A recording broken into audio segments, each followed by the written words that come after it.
नमस्कार दोस्तों, जैसा कि आप सभी जानते हैं कि हम लोग दीनदयाल उपाध्याय गोरखपुर विश्वविद्यालय गोरखपुर BA द्वितीय सेमेस्टर विषय इतिहास द्वितीय प्रश्न पत्र मध्यकालीन भारत का इतिहास, जो हम लोग को 1526 से 1757 ईस्वी तक पढ़ना है, उसी से संबंधित हम लोग वीडियो को देख रहे हैं।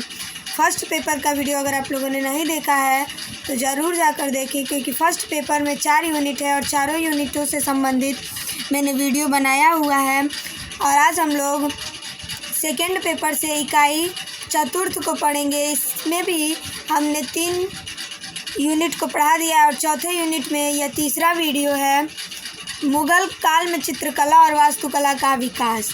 आज हम लोग इससे संबंधित तीसरी वीडियो देख रहे हैं। अगर आप लोगों ने इसके पहले की वीडियो नहीं देखी है तो चैनल पर जाकर सोनम त्रिपाठी सर्च करके सब्सक्राइब करके ज़रूर देखें और अपने दोस्तों को भी शेयर करें, क्योंकि आपकी परीक्षा 20 अप्रैल से होने वाली है।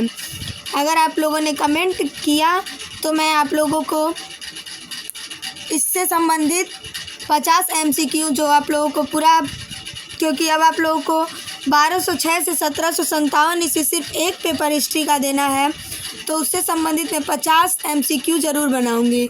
आप लोग वीडियो को पूरा देखें और चैनल को लाइक शेयर और सब्सक्राइब करना न भूलें। तो आइए देखते हैं।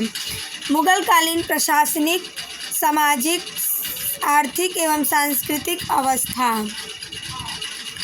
मुग़ल कालीन भू राजस्व व्यवस्था, यहाँ से प्रश्न आपकी परीक्षा में ज़रूर बनते हैं। तो आइए देखते हैं। अकबर ने 1560 ईस्वी में भू राजस्व की नई प्रणालियाँ, टोडरमल की जब्ती प्रणाली, करोड़ी व्यवस्था, दसाला प्रणाली, बटाई तथा नस्क कनकूत आदि चलाई। दूसरा प्रश्न है, शेर शाह द्वारा भू राजस्व हेतु अपनाई जाने वाली पद्धति राई का उपयोग अकबर ने भी किया था। तीसरा प्रश्न है, अकबर के द्वारा करोड़ी नामक अधिकारी की नियुक्ति 1573 ईस्वी में की गई। इसे अपने क्षेत्र से 1 करोड़ दाम वसूल करना होता था। चौथा प्रश्न है, 1570-71 ईस्वी में टोडरमल ने खालसा भूमि पर भू राजस्व की नवीन प्रणाली जब्ती प्रारंभ की। इसमें कर निर्धारण की 2 श्रेणी थी, तखसीस एवं तहसील। पांचवा प्रश्न है, औरंगजेब ने अपने शासनकाल में नस्क प्रणाली को अपनाया और भू राजस्व की राशि को उपज का आधा कर दिया। छठवां प्रश्न है, 1580 ईस्वी में अकबर ने वास्तविक उत्पादन, स्थानीय कीमत, उत्पादकता के आधार पर दसाला प्रणाली प्रचलित की। सातवां प्रश्न है, नकदी फसलों को जिन्स ए आला कहा जाता था। यहाँ से परीक्षा में आपसे प्रश्न बनता है कि जिन्स ए आला किन फसलों को कहा जाता था मुग़ल काल में, तो नकदी फसलों को। आठवां प्रश्न है, खालसा भूमि। खालसा भूमि क्या होती थी? प्रत्यक्ष रूप से बादशाह के नियंत्रण में।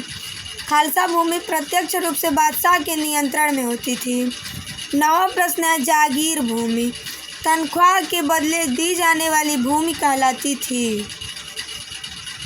10वां प्रश्न है, सयूरगल या मदद ए माश।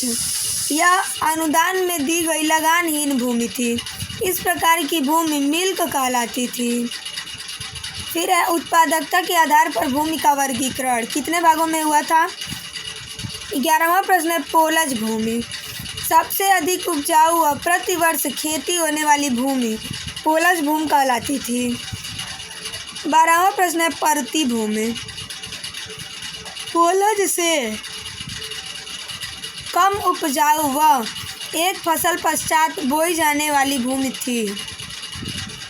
13वां प्रश्न है, चाचर भूमि। एक फसल 3 से 4 वर्षों के लिए खाली भूमि। 14वां प्रश्न है, बंजर भूमि। प्रायः खाली भूमि, कभी कभी कृषि कार्य। मुग़ल काल में कृषक 3 वर्गों में बटे हुए थे। 15वां प्रश्न है, खुदकास्त। खुदकास्त क्या होते थे? ये किसान उसी गांव की भूमि पर खेती करते थे जहां के वे निवासी थे।